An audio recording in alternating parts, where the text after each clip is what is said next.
ବାସ୍ତବ ସତ୍ୟର ଅନୁସନ୍ଧାନ ଏହି ବିଷୟରେ ଆମେ ଆଜି ଏହି ଅଧ୍ୟାୟ ଉପରେ ଆଲୋଚନା କରିବା। ନମସ୍କାର। ସମଗ୍ର ବିଶ୍ୱବାସୀ ମଣିଷ ଆମେ ଗୋଟିଏ ପରିବାର ସଦୃଶ। ଜଣେ ଅନ୍ୟକୁ ସ୍ନେହ ଶ୍ରଦ୍ଧା କରି ସତ୍ୟ ପଥରେ ଚାଲି ବଞ୍ଚିବା ହେଉଛି ପ୍ରକୃତ ମାନବ ଧର୍ମ। କିନ୍ତୁ ଆଜି ସମୟରେ ସମାଜର ଚତୁର ବର୍ଗ ମଣିଷ କ'ଣ ସବୁ କରୁଛନ୍ତି ଏବଂ ସମଗ୍ର ମଣିଷ ସମାଜ ଆଜି ନିରାନନ୍ଦରେ କାହିଁକି ବିଚାର କରିବା। ଆସନ୍ତୁ ପ୍ରଥମେ ଜାଣିବା ସତ୍ୟ ଓ ବାସ୍ତବ ସତ୍ୟ ମଧ୍ୟରେ ପ୍ରଭେଦ କ'ଣ ରହିଛି। ଆମ ଦୈନନ୍ଦିନ ଜୀବନରେ ତାର ପ୍ରଭାବ ପ୍ରକୋପ ଗୁଡ଼ିକୁ ଅନୁଶୀଳନ କରି ଆମେ କ'ଣ କରୁଛେ ଆଉ କ'ଣ କରିବା କଥା ଦେଖିବା। ଆମକୁ ହୃଦ୍ବୋଧ ହେଉଥିବା ସତ୍ୟ ଗୁଡ଼ିକ ଅନେକ ସମୟରେ ପରିବର୍ତ୍ତିତ ହୋଇ ମିଥ୍ୟାରେ ପରିଣତ ହେବା ସମ୍ଭାବନା ରହିଥାଏ। ବାସ୍ତବ ସତ୍ୟ କିନ୍ତୁ ନିର୍ଦ୍ଦିଷ୍ଟ, ଏକକ, ଅପରିବର୍ତ୍ତିତ। ମନୁଷ୍ୟକୃତ ସତ୍ୟ ଗୁଡ଼ିକ ମଧ୍ୟରୁ କେତେକ ପ୍ରକୃତ ସତ୍ୟ ହୋଇଥିଲେ ମଧ୍ୟ ଅନେକ ଅବାସ୍ତବ ଅସତ୍ୟ ରହିଥାଏ ସେଗୁଡ଼ିକରେ। କିନ୍ତୁ ପ୍ରାକୃତିକ ସତ୍ୟ ସବୁବେଳେ ବାସ୍ତବ ଓ ଅପରିବର୍ତ୍ତିତ।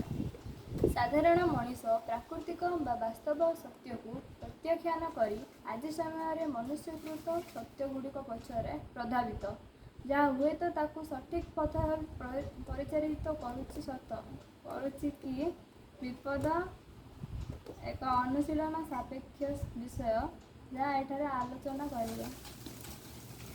ଅନ୍ୟୁନ 90% ଅଧିକ ମିଥ୍ୟାକୁ ସତ୍ୟ ରୂପରେ ଗ୍ରହଣ କରି ଆମେ ସମସ୍ତେ ଆଜି ପ୍ରଚୁର ନିଷ୍ପେଷିତ ଏବଂ ଆମ ଜୀବନ ପଥରେ ଦୁଃଖର କାରଣ ଗୁଡ଼ିଏ ସୃଷ୍ଟି ହୋଇଥାଏ। ସେଇଠୁ ଦୈନନ୍ଦିନ ଜୀବନରେ ଆମେ ଯାହା ସବୁ ପଢ଼ି ଦେଖି ଶୁଣି ଜାଣିଛେ କିମ୍ବା ଅଦ୍ୟାବଧି ଜାଣୁଛେ ସେଗୁଡ଼ିକ ପ୍ରକୃତ ସତ୍ୟ ଆଧାରିତ କି ନୁହେଁ ତାର ଅନୁଶୀଳନ ନକରି ତାହା ହିଁ ଶେଷ, ସେୟା ହିଁ ସତ୍ୟ ବୋଲି ବିଚାର କରିବା ଆଦୌ ଠିକ୍ ନୁହେଁ। ପ୍ରକୃତ ସତ୍ୟକୁ ନ ଜାଣି କେବଳ ସାମାଜିକ ପରିବେଶ ମଧ୍ୟରୁ ଆହରଣ କରିଥିବା ଯେକୌଣସି ବିଷୟକୁ ନିର୍ଦ୍ୱନ୍ଦ୍ୱରେ ଗ୍ରହଣ କରୁଥିବା ମଣିଷ ବାସ୍ତବ ସତ୍ୟକୁ ଜାଣିପାରି ନଥାନ୍ତି। ଯୁଗ ଯୁଗ ଧରି ମଣିଷ ପରାଶ୍ରିତ ଅବସ୍ଥାରେ ରହିବା ପଛର ମୁଖ୍ୟ କାରଣ ହେଉଛି ନିଜର ଚେତନା ଜ୍ଞାନ ଉଦୟ କରିବାରେ ବିଫଳତା ହେତୁ।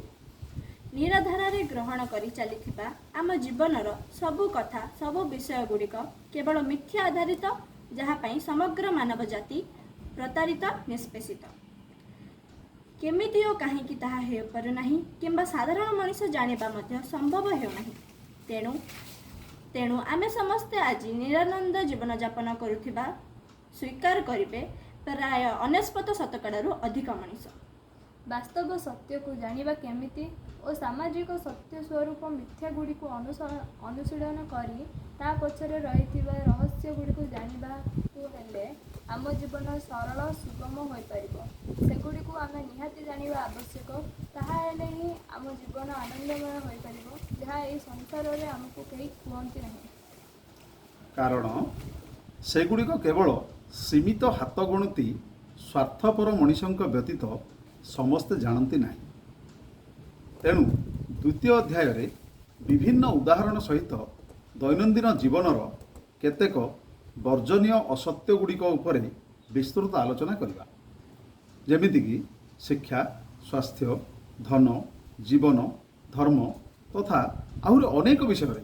ଏମିତି ଆହୁରି ଅନେକ ବିଷୟରେ ଆମେ ସତ୍ୟ ସ୍ୱରୂପ ମିଥ୍ୟା ଗୁଡ଼ିକ ପଛରେ ଦୌଡ଼ି ପିଢ଼ିକୁ ପିଢ଼ି କେମିତି ନିଜ ଜୀବନକୁ ଦହଗଞ୍ଜ କରି ଶେଷ ନିଶ୍ୱାସ ତ୍ୟାଗ କରୁଛେ ସେ ବିଷୟରେ ଗୋଟି ଗୋଟି କରି ବିଚାର କରିବା ପରବର୍ତ୍ତୀ ଅଧ୍ୟାୟ ଗୁଡ଼ିକରେ। ତେଣୁ ଆମ ସହିତ ଯୋଡ଼ି ହୋଇ ରୁହନ୍ତୁ ଏବଂ ଆପଣଙ୍କ ମନରେ ଯଦି କିଛି ପ୍ରଶ୍ନ କିମ୍ବା ଦୁବିଧା ଥିଲେ ଆମକୁ ଏଠାରେ ପଚାରନ୍ତୁ। ନିଶ୍ଚିତ ଏବଂ ସଠିକ୍ ଉତ୍ତର ପାଇବେ। ଆଜି ପାଇଁ ଏତିକି। ଧନ୍ୟବାଦ। ନମସ୍କାର।